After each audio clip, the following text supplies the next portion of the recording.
Hello बच्चों, प्रश्न दिया गया है, प्रश्न को पढ़ लेते हैं। प्रश्न कह रहा है यहाँ पर कि समीकरण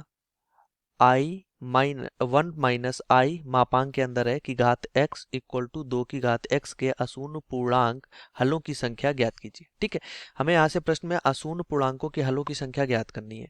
तो ये प्रश्न को हल करने से पहले प्रश्न की मुख्य अवधारणा देख लेते हैं। मुख्य अवधारणा, तो इस प्रश्न से संबंधित जो इसकी मुख्य अवधारणा बनती है, अगर हमारे पास लिखा है मापांक के अंदर a प्लस आई बी, तो यहाँ पर इसको हम इसका मापांक अगर हमें ज्ञात करना है तो हम क्या लिखते हैं, यहाँ से a का वर्ग प्लस b का वर्ग।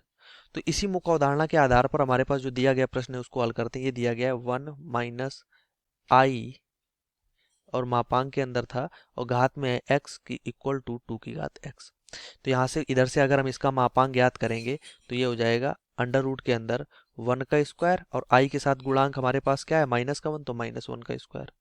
ठीक, इक्वल टू क्या हो जाएगा, यहाँ पर इसकी क्या घात क्या है, 2 की ऊपर घात क्या है x है, तो घात ऊपर x लगा दो और ये 2 की घात x है।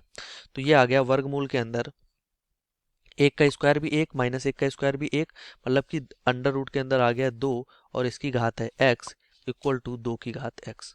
ठीक है, तो यहाँ से अब हम क्या करते हैं, इस यहाँ पर 2 की घात अंडर रूट को हम 1/2 लिखेंगे, तो इसको हम 2 की घात x/2 कर लेते हैं। 1/2 के साथ गुणा होके x की घात 2 की घात x/2 हो गया। ठीक, ये है 2 की घात x। अब आधार समान है तो घातों की तुलना हो जाएगी, तो यहाँ से क्या होता है, तुलना करने पर लिख देते हैं, तुलना करने पर।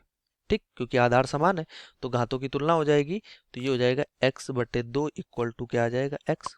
ठीक, तो यहाँ से क्या हो जाएगा x इक्वल टू 2x।